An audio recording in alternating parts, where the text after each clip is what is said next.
Our first simple program.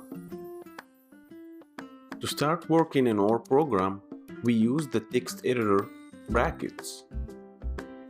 So let's start working on our simple program right now.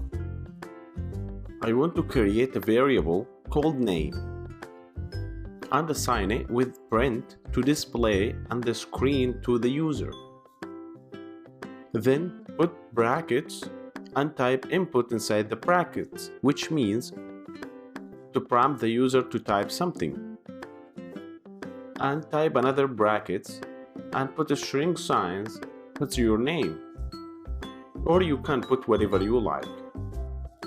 After that, I want to create another variable called age and assign it with print.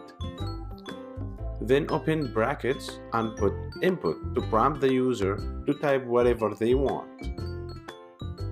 Then open another brackets and type what is your age.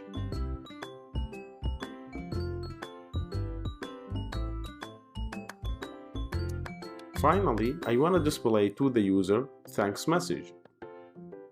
So type print and open brackets, string signs, and thank you for using my program.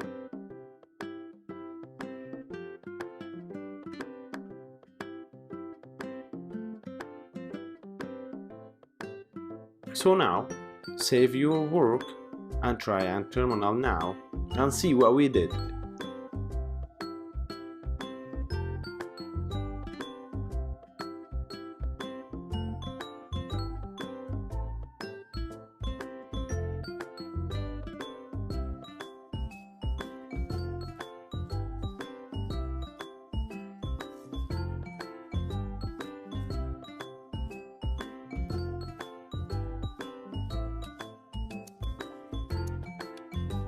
Cool. Now enjoy with your Python program. Thanks for watching.